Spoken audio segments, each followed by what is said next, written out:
Bien le bonjour chez vous, quel bonheur de vous retrouver pour ce nouveau numéro de Matin d'Afrique.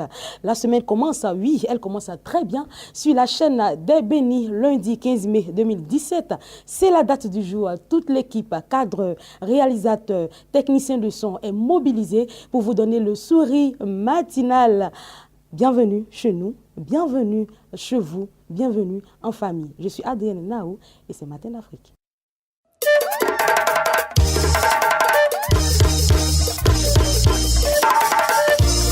Labo, Pogore Labo, Namini Gabugo, the bottom no Manapino. Oh.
qui sont installés sur notre plateau. Nous sommes avec le docteur Emmanuel Kouman, qui est président directeur général de l'Institut supérieur de la formation continue. Et avec lui, nous allons échanger dans le cadre de la rubrique Espace Annonce. Avec nous allons parler de formation. C'est bien cela? Oui, c'est ça. Et ça sera tout de suite. Mais bien avant, nous prenons langue avec notre consultant, le coach Yoman, avec qui nous allons parler de comment développer les fruits de l'esprit. Et le point que nous allons aborder ce matin est la bonté et la bénignité. Bienvenue, coach. Shalom à toi, Nao. Shalom à tous nos téléspectateurs. C'est un bonheur de vous retrouver ce matin. Je vous espère nombreux, je vous espère heureux. Et nous allons faire un coaching qui certainement va changer la destinée d'une personne. Comme d'habitude. Hein, exactement, comme d'habitude. Donc, nous sommes dans la grande mouvance du fruit de l'esprit. Il faut le préciser. C'est un seul fruit, mais qui a à son intérieur une multiplicité d'aspects que Dieu va déposer en nous par la vertu de son esprit. Et il faut que nous le sachions qu'en tant qu'enfants de Dieu, nous ne sommes pas capables de faire quoi que ce soit de par nous-mêmes. D'ailleurs, Jésus nous le dit, il dit « Sans moi, vous ne pouvez rien faire ». Nous avons donc développé chaque élément du fruit de l'esprit depuis pratiquement 2 mois. Mais bon, le temps n'est pas un problème quand on veut devenir quelqu'un de meilleur. D'ailleurs, nous devons savoir que chaque jour que Dieu fait, c'est une opportunité que nous avons de parfaire notre existence sur la terre. Alors ce matin, nous parlons de la bonté et de la bénignité. Alors la bonté, qu'est-ce que c'est que la bonté? Comment elle se manifeste? Alors la bonté, c'est la disposition de cœur qu'une personne a à faire du bien. D'accord? Donc à la différence de la bénignité, qui est la disposition d'une personne à être bien. Vous voyez qu'il y a une grande différence. Hein? Alors, dans la bonté, je fais de bonnes choses. D'accord? Mais dans la bénignité, j'ai un bon cœur. Mais on ne peut pas avoir forcément une grande différence entre les deux, puisque à partir du moment où on est amené à faire de bonnes choses, forcément on va dire que c'est parce qu'on a un bon cœur. Mais tu vois, la parole de Dieu, elle est claire et elle est comme une épée qui tranche les choses. On peut justement être le genre de personne qui pose de bons actes, qui accomplit de bonnes choses, sans forcément avoir une bonne disposition de cœur. Et là, nous sommes influencés par l'Esprit Saint. Exactement, nous sommes influencés par l'Esprit Saint. Et comprenons ici l'image de l'homme riche qui est présentée dans les évangiles. La Bible dit qu'il vient vers Jésus et lui dit « Bon maître, que faire pour avoir la vie éternelle ?»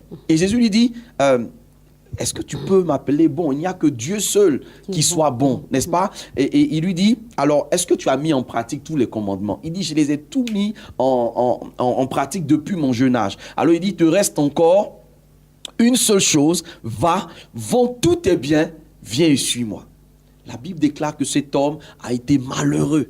Vous voyez, il était prêt pour la vie éternelle, il était prêt pour le royaume. Il avait appliqué tous les commandements de Dieu, mais le seul problème de cet homme, c'est qu'il était trop attaché à ses biens, trop attaché à ses richesses pour s'en défaire. La réalité ici, c'est qu'il commence par appeler Jésus bon maître, mais Jésus va nous donner en fait un enseignement sur la bonté. C'est quoi effectivement la bonté? La bonté, ce n'est pas la capacité que j'ai à faire un certain nombre de choses aux gens juste pour prouver que je peux effectivement soutenir, apporter quelque chose. Comme on le voit très souvent, les actes de bonté en général ne viennent pas très souvent du cœur. C'est juste une façon de paraître. C'est juste une façon de montrer que. C'est juste une façon de donner le sentiment aux autres qu'on est en train de faire quelque chose. Et cela, Dieu peut l'agréer. Mais Dieu ne va pas agréer justement. Et c'est pourquoi malheureusement Jésus dira plus tard qu'il est plus difficile aux riches. Mais riches de quoi? Pas seulement d'argent. Mais la richesse ici, c'est le fait pour notre cœur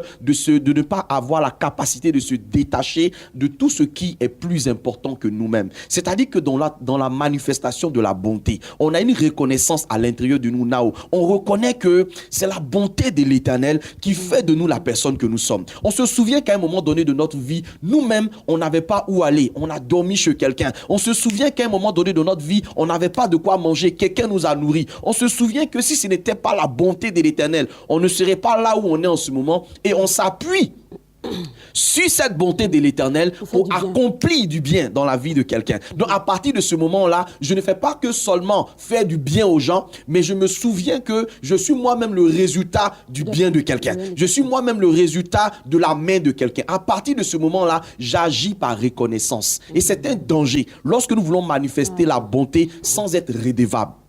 On est tous redevables à quelqu'un. Nao, pour que tu sois à la télé, pour que tu sois capable de faire ce que tu fais, il y a eu quelqu'un derrière qui t'a donné des conseils. Forcément. à un moment donné, si tu perds de vue cette reconnaissance que tu as, cette redevabilité que tu as à l'égard de quelqu'un, tu vas poser certainement des actes, mais en posant ces actes-là, tu vas vouloir prouver. Or, voilà ce qui cause le plus de problèmes dans la vie des hommes, vouloir prouver. On fait les choses souvent à cause des gens. On fait les choses souvent à cause des yeux des gens. On fait les choses souvent parce qu'on veut paraître. Souviens-toi dans la parole de Dieu. La Bible nous parle de cette femme et de cet homme qui sont allés faire ensemble une offrande. La Bible dit que le pharisien, il était, n'est-ce pas, dans toute sa gloire, il voulait paraître, il a fait une offrande conséquente. Mais la femme, qui était à la limite effacée, elle a donné vraiment la plus petite des pièces. Et le Seigneur dit que c'est c'était tout ce qu'elle avait d'ailleurs. Exactement, c'est tout ce qu'elle avait. Donc, elle a donné avec son cœur. Vous voyez, donc, ce que Dieu agrée dans notre acte de bonté, c'est ce qui se fait accompagné par notre cœur. C'est le geste et la disposition dans laquelle nous sommes aussi. Tu vois, on peut avoir une bonté où c'est la main seulement qui donne. Elle n'est pas reconnue de Dieu. La bonté qui est reconnue de Dieu n'offre pas par la main. La bonté qui est reconnue de Dieu offre avec le cœur. C'est-à-dire que derrière, je ne cherche pas à paraître. Derrière, je ne cherche pas à être glorifié. Je ne cherche même pas à être remercié. D'ailleurs, il y a un proverbe chez moi qui dit que celui qui donne doit oublier ce qu'il a donné, mais celui à qui on a donné ne doit jamais oublier ce qu'on lui a donné. Et on dit ce que la main gauche donne, la main droite donne, la main gauche ne doit pas le Exactement, savoir, en parlant de la libéralité. Ça. Donc ça, c'est important que nous comprenions que cette disposition de la bonté, ce n'est que le Saint-Esprit qui peut nous l'accorder. Parce que là, on va faire du bien aux gens. En retour, qu'est-ce qu'ils vont faire? Ils vont nous faire du mal. On va poser des actes de générosité, des actes d'amour dans la vie des gens.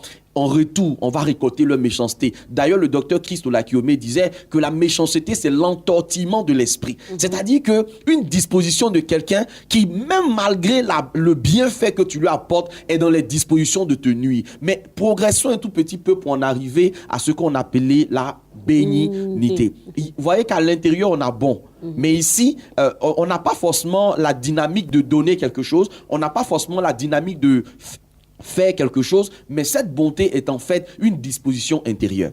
C'est-à-dire c'est quelqu'un qui aime voir aussi les autres être bien. Et ça, c'est inné ou c'est le fruit Non, c'est pas forcément inné, on est dans le fruit de l'esprit. D'accord. Et on est d'accord que cette disposition-là, on ne l'a pas naturellement. Souviens-toi d'un certain Caïn et Abel, son propre petit frère. Les deux sont allés faire une offrande à l'Éternel. Et à cause de ce que l'offrande de son frère a été agréée, il a eu mal dans son cœur. Combien sommes-nous à regarder des personnes autour de nous, n'est-ce pas, réussir et avoir mal de savoir que tel serviteur de Dieu est en train de réussir dans son ministère, telle sœur est en train de réussir dans le mariage. Il y a comme une sorte d'aigreur qui s'installe dans notre cœur. Mais c'est en fait le stage professionnel de la sorcellerie. Le manque de bénignité, c'est le stage professionnel de la sorcellerie. Parce que quand tu n'apprécies pas ce qui arrive de bon dans la vie de ton frère, tu reconnais par là en fait que tu n'as pas besoin de ce qui est en train de se passer dans sa vie. Mais quand tu bénis Dieu pour ce qui arrive dans la vie de ton frère, tu reconnais que le même Dieu qui l'a béni est aussi le même Dieu qui est capable en retour de te bénir. Donc saluer, honorer, glorifier Dieu pour ce qui arrive de bien dans la vie des autres. Il a aussi dit que quand tu ne reconnais pas le bonheur de ton frère, c'est aussi une porte ouverte pour le diable. Hein, mais c'est clair. Mais puisque tu ne reconnais pas le bonheur, donc pourquoi le bonheur viendra à toi? Le bonheur ne viendra pas à toi. Et c'est ça en fait malheureusement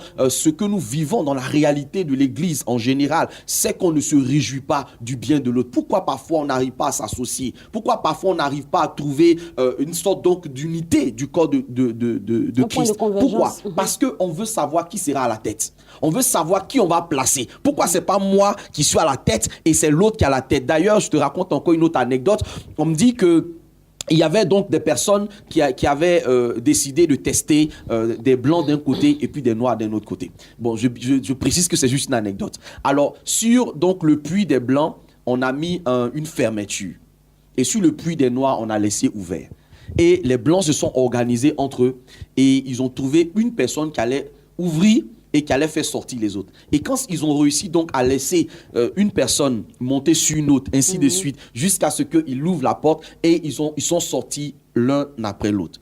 Mais chez les Noirs, chaque fois que quelqu'un montait et qu'il était sur le point de sortir, on disait, mais pourquoi c'est toi-même qui vas sortir le premier? Et on le rebalançait en bas. Ils ont fait une semaine, un mois, jusqu'à présent, ils sont encore là-bas. Donc, le problème, c'est quoi en fait? C'est qu'on a du mal à savoir que par mois, quelqu'un va s'en sortir. Pourquoi il va s'en sortir? Pourquoi il sera meilleur? Et c'est la réalité qui mine le corps de Christ et qui fait qu'en ce moment, certaines personnes regrettent d'avoir posé des actes de bonté dans la vie de certaines autres personnes. Certaines personnes regrettent d'avoir donné de leur temps, d'avoir même donné de leur maison. Oui, Nao, il y a des mamans de l'église qui ont accepté des sœurs qui n'avaient nulle part où aller chez elles à la maison. Une semaine après, elles sont sorties de leur foyer et ces sœurs-là ont pris leur mari.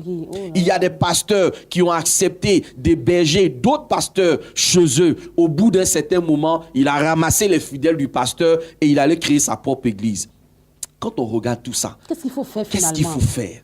Mais je dis une chose très importante à quelqu'un, c'est que tu ne dois pas laisser l'attitude de méchanceté, l'attitude d'ingratitude, l'attitude négative des autres changer qui tu es. Parce que si les autres sont capables de changer qui tu es, c'est que Jésus n'est pas suffisamment Seigneur dans ta vie. Le seul qui doit t'influencer, le seul qui doit être capable de t'encourager à continuer ce que tu es en train de faire, c'est celui qui est mort à la croix pour toi. Parce qu'en vérité, c'est celui-là qui mérite de recevoir notre louange, notre adoration. Et en tout état de cause, très chère sœur, lorsque nous serons au jugement final, le Seigneur ne nous demandera pas pourquoi nous n'avons pas fait ci ou pourquoi nous n'avons pas fait ça à cause des autres. Mais il nous posera des questions par rapport à nous-mêmes. La Bible déclare que chacun sera jugé en fonction de ce qu'il aura fait. À un certain moment, il faut s'armer de courage. C'est vrai, je peux parler peut-être ce matin à quelqu'un qui est découragé, qui est complètement défait et qui se dit « Je n'ai même plus envie de faire du bien à qui que ce soit. » Mais la Bible est claire, c'est que nous devons triompher du mal par le bien, car c'est en faisant le bien que nous hériterons le royaume des cieux. D'ailleurs, la Bible déclare que heureux ceux qui ont le cœur pur, car ils verront Dieu, heureux les débonnaires. Donc nous voyons que le Seigneur ne tient pas compte de la méchanceté ambiante qui est autour de nous. D'ailleurs, regarde à Gethsémani. Terminons avec cette histoire. À Gethsémani, il est sur le point d'être vendu. Il est en train d'être trahi. Il est en train d'être... C'est-à-dire, c'est l'humiliation la plus criarde. Mais l'oreille de Malchus a été coupée et il a repositionné son oreille. Est-ce que nous avons cette capacité de bonté? Ou quelqu'un est en train de nous faire du mal et on lui fait du bien en retour? Ou quelqu'un est en train de nous nuire? Mais on continue. Vous pensez que c'est possible, coach, d'atteindre ce mais c'est le Saint-Esprit qui le manifeste. C'est pour ça qu'il faut prier. C'est pour ça qu'il faut demander à l'Esprit de Dieu de nous équiper de la bonté, parce que la bonté est une âme spirituelle qui protège notre cœur du mal. Quand tu es une personne bonne, peu importe le mal qu'on te fait, ça ne prendra pas. C'est comme l'imperméable que tu as sur toi et qui empêche la pluie de te toucher. Exactement. Coach, avant de faire la prière finale, je vais prendre langue avec... qu'est-ce que vous pensez, juste 30 secondes de ce qu'il vient de dire? En ce qui concerne la bonté? Oui, la bonté, en tout cas, le coach a tellement bien parlé et c'est ce qu'il faut faire. Alors, vraiment, je le félicite pour ce travail qu'il vient de faire. Il vient de défaire plusieurs cœurs qui étaient maîtres ou qui voulaient se venger. Je pense que ce message est fort ce matin pour bouleverser le monde et pour qu'il y ait encore des âmes sauvées. Et c'est ce message est fort. Sois béni, Amen. Alors, coach, nous allons terminer avec la prière finale. Oh bien, on va poser la main sur le cœur de là où tu es, que tu sois au Mali, au Sénégal, au Gabon. Pose la main sur ton cœur. Peut-être que tu as mal en ce moment de ce que tu as fait du bien. En retour, tu ne récoltes que le mal. Au fond de ton cœur, tu essaies d'être quelqu'un de bien dans ton environnement, mais les gens te répondent par l'ingratitude. Je libère la grâce et la faveur de Dieu sur ta vie et sur tes circonstances. Amen. La Bible déclare que celui qui persévérera jusqu'à la fin aura la couronne de vie. Je libère sur ta tête une couronne qui fera de toi une personne qui entrera dans la présence des rois. Je déclare sur ta vie, femme de bonté, homme de bonté, que l'Éternel protège ta vie, protège tes biens, protège ta maison de la méchanceté et de toutes les manigances de l'ennemi qui sont orchestrées pour te faire sortir de la présence de Dieu. Je déclare sur ta vie, homme, que peu importe ceux qui se sont levés contre toi par leur méchanceté, ceux qui sont levés contre toi par leur attitude de perverse, qui n'atteignent jamais véritablement le point de découragement sur lequel ils sont en train de te conduire. Je prie que tous ceux qui sont découragés et abattus en ce matin, pendant que nous proclamons la puissance de Dieu, soient restaurés dans le nom de Jésus de Nazareth, et que les hommes de bien ne manquent pas dans cette nation, que les hommes de bien ne manquent pas dans ce monde, afin que l'œuvre de Dieu continue d'être manifestée et que la puissance de Dieu continue d'agir pour repousser l'influence des ténèbres qui couvre en ce moment la terre. Éternel, manifeste ta grâce et que cette journée de lundi soit sous le couvert et le regard de ton esprit. Amen. Au nom de Jésus, nous t'avons ainsi prié. Quelqu'un dise Amen 3 fois et c'est fait au nom de Jésus. Amen, amen. Merci coach pour le C'est cœur moi. troublé que vous Amen. avez apaisé ce Amen, matin par amen. votre enseignement. Que Dieu vous bénisse et excellente semaine à vous Excellente également. semaine à toi également. Vos contacts s'affichent au bas de l'écran. Et Exactement. c'est sûr que le retour sera positif. Amen, par la grâce de Dieu. Alors il est temps pour nous de recevoir nos invités de la DCM. Espace Annonce maintenant.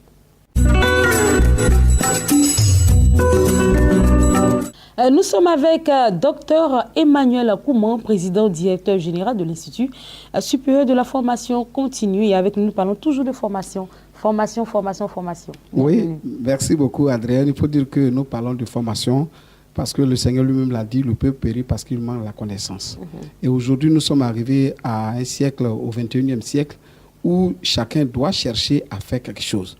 Parce que si vous ne cherchez pas à être dans le courant de l'année, vous ne cherchez pas à être dans le courant du 21e siècle, vous serez dépaysé et comme un bébé. Alors c'est pourquoi nous voulons emmener un certain nombre de personnes vraiment à être partie intégrante dans ce que nous faisons. Aujourd'hui, tout à l'heure, vous avez vu comment le coach a démontré la parole. Il est serviteur de Dieu, mais en dehors de cela, il fait beaucoup de bien. Même dans le monde séculier, il voyage au Sénégal, au Mali, un peu partout. Il parle de Dieu. Et c'est ce qu'on demande aujourd'hui. Cela n'empêche pas d'aller à l'église. Il est serviteur de Dieu. Mais les jours de culte, il va à l'église. Mais les autres jours, tu fais quoi? Que d'arrêter de mentir aux gens, de donner des révélations par-ci, par-là. Alors, révérend, comment nous avons ici 5 modules. Ce sont de nouveaux modules apparemment. Oui. Les 5 qualités essentielles d'un vrai leader. Oui. Le comportement organisationnel, le développement du charisme et l'énéagramme de la connaissance de soi. Donc voici ces thèmes que nous allons traiter le jeudi 25 mai. C'est un jour férié. Alors nous voulons donner cette chance à tous les travailleurs qui n'ont pas assez de temps de participer à nos séminaires. Ce jour-là, nous voudrions qu'ils soient là et qu'on puisse décortiquer toutes ces qualités-là pour qu'ils sachent, parce qu'ils sont des leaders, soit en entreprise, soit dans leur service, soit à la maison et un peu partout dans la société. Donc, il faut rayer toutes ces choses-là. Donc, les 5 qualités d'un vrai leader, nous allons les découvrir ce jour-là, le 25 mai. Alors, au-delà du séminaire de formation qui aura lieu le 25 mai 2017, nous avons également une autre formation le lundi 5 juin 2017. Oui, le 5 juin aussi, nous aurons un autre séminaire et que nous allons aussi traiter aussi d'autres thèmes. Donc, nous faisons toutes ces choses-là. Vous allez rappeler les heures pour... L'heure, c'est de 8h. De 8h à midi, et 8h à 11h, et de 14h à... pardon, de 11h à 14h. Donc, je reprends, c'est-à-dire de 8h à 11h, 11h, 14h. Donc, voici ces heures que nous utilisons pour aider. Peut-être certains diront, ah, j'ai des cours, je vais aller faire le sport le matin. On le laisse pour aller faire son sport. Mais à 11h, il peut venir. D'autres disent, ah, l'après-midi, je suis occupé. Donc, lui, il vient à 8h. C'est toujours les mêmes dispositions? Les mêmes dispositions. D'accord. Voilà. Il y a des gens qui sont déjà inscrits. J'ai dit que nous avons 2 produits. Il y a des gens qui disent, ah, nous voulons les séminaires, on renforce les capacités parce que vous êtes un chef d'entreprise, comme quelqu'un m'a appelé. D'accord, il y a encore des informations à apprendre. Hein, donc, vous allez juste donner les contacts. Ok, il n'y a pas de souci. Je respecte votre volonté. Alors, je vais dire ici que toutes ces personnes-là, nous donnons les contacts, c'est pour les aider. Si nous disposons des temps pour venir parler, c'est pour aider la nation, pour qu'on dise que les chrétiens aussi savent réfléchir parce qu'ils gèrent des hommes, ils gèrent des femmes, ils gèrent des enfants, ils gèrent une entité. Alors les contacts, c'est le 59 55 06 69, le 02 11 33 92. Merci, Dr Emmanuel Kouman. Je rappelle que vous êtes le président et directeur général de l'Institut supérieur de la formation continue. Passez une excellente semaine et que Dieu vous garde. Au travers d'un élément vidéo, nous allons suivre le révérend Paul où il nous expliquer un peu comment va se passer le pèlerinage en Israël organisé par Béni TV en collaboration avec King Voyage. On part et on revient dans un instant. Je bénis le nom du Seigneur qui véritablement nous permet de faire cette aventure avec Béni TV. Vous savez, depuis longtemps, tu as rêvé visiter le pays de Jésus. C'est maintenant effectif avec Béni TV et King Voyage. Vous savez que lorsqu'on parle du christianisme, le christianisme est né de quelque part. Nous l'avons accepté, mais il y a des réalités auxquelles nous devons nous imprégner pour comprendre mieux la vie que nous sommes en train de vivre ici-bas sur terre. Vous savez, le voyage en Israël est un voyage rempli de symboles. Tous ceux qui sont rentrés et qui ont fléchi le seuil d'Israël sont revenus avec une onction pas possible. une compréhension dégagée et une protection certaine. La Bible dit quiconque bénit Israël est béni. Quiconque rentre en alliance avec Israël est rentré en alliance avec Dieu. Quoi qu'on dise, Israël demeure aujourd'hui le peuple le plus intelligent du monde, le peuple le plus béni. Toutes ces terres sont des terres de bénédiction. Et je vous assure que visiter Israël, c'est aller, je dis bien, à la rencontre des mystères et attester la véracité de la parole de Dieu. Avec quelques sites, le nom de quelques sites Justement, effectivement, le 9 août, nous irons en Israël par la grâce de Dieu avec tous ceux qui vont s'inscrire. Nous allons visiter des villes comme Jérusalem, Nazareth, Bethléem, Cana, le mont Carmel et plusieurs autres sites pour dire que nous allons comprendre ce qui s'est réellement passé dans ces différents sites-là. Le jardin de Gethsemane, je donne un exemple, le jardin de Gethsemane a été le théâtre d'une très grande rencontre où Jésus était obligé d'accepter la destinée qui lui avait été donnée. C'était pas facile, mais dans son temps d'intimité, il a fléchi genou là, il a prié, il a intercédé et c'est là qu'il a vu la coupe. Il a dit, Seigneur, si cette coupe pouvait s'éloigner, après il a écrasé la tête du serpent. Et la Bible nous dit que c'est sur ce même site-là il a été trahi et c'est sur ce même site-là il a été livré, il a été conduit à Golgotha et de Golgotha, il est rentré dans le tombeau, il a été ressuscité. Donc tous ceux qui iront en ce lieu stratégique-là, il y aura des temps d'intimité que nous allons passer dans cette présence-là. Il y aura aussi là où Jésus est né. La Bible nous dit que Jésus est né à Bethléem en Judée. Là où il est né, c'est la descente de l'Esprit, c'est la descente de la vie. Là où Jésus aussi a reçu, où Marie a reçu le mandat, où elle a reçu le dépôt, où l'ange lui a dit, tu vas recevoir le Sauveur du monde. Nous irons dans ce lieu pour aussi faire des prières prophétiques. Donc, pour dire que pour nous, ce n'est pas du tourisme. Nous allons pour marcher dans les pas de Christ, pour vivre des expériences palpables. Et c'est sûr et certain que partout où nous passerons, nous allons marquer des moments très forts, des moments symboliques pour permettre à toutes ces personnes-là d'avoir une foi affermée, une foi allons au solide. Pays de Jésus. Allons au pays de Jésus, c'est le thème effectivement. de ce voyage. Et alors, quelles sont les conditions? Qu'est-ce qu'il faut faire pour participer? Les conditions sont très simples. Vous savez que y a ce qu'on voit, il y a ce qu'on dit et il y a ce qu'on touche. Toutes ces choses-là développent la foi.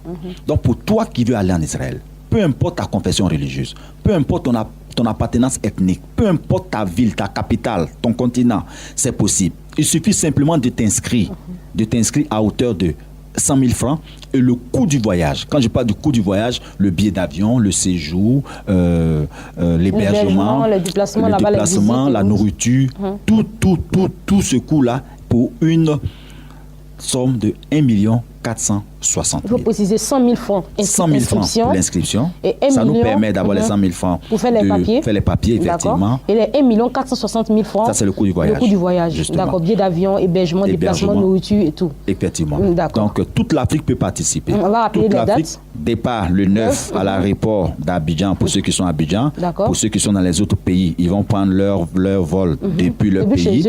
Et nous allons atterrir à Tel Aviv le même jour pratiquement. Alors, donc le retour, ça sera le 17. Le retour, ça sera le 17.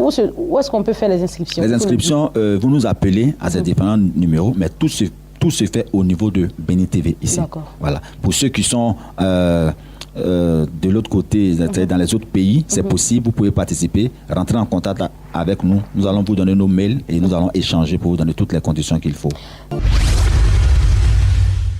C'était juste là un extrait de son passage sur le plateau de Matin d'Afrique. Merci à vous, révérend Paulé-Ouin. Merci également à toute mon équipe qui a travaillé pour que ce temps d'antenne soit une réussite. Merci également à tous les fidèles téléspectateurs qui sont toujours connectés du lundi au vendredi à partir de 8h et en rediffusion à partir de 10h. Que Dieu vous bénisse et que cette semaine soit pour vous une semaine fructueuse et que Dieu bénisse le fruit de vos mains. Au revoir.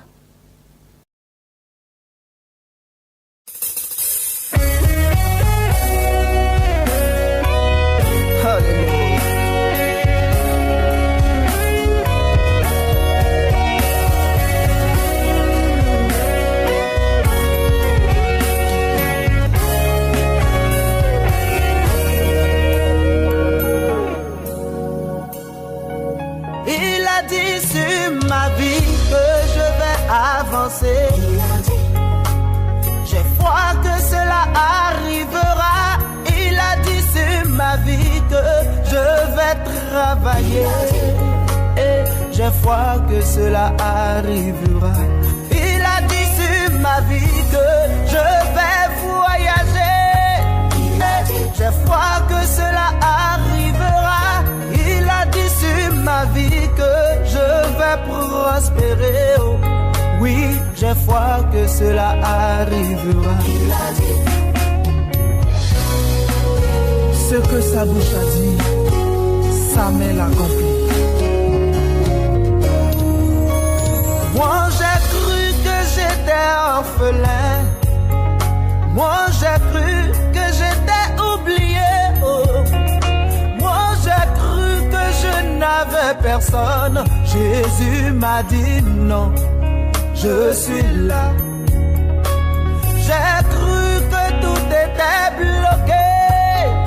Moi j'ai cru que j'avais échoué. Oh. Longtemps j'ai cru qu'on m'avait mis aux oubliettes. Jésus m'a dit non et je suis là. Il m'a donné la victoire oh, sur mes ennemis. Les soucis qui autrefois me tracassaient, aujourd'hui sont à mes pieds. À mes pieds. Jésus, oh, il n'y a pas son pareil.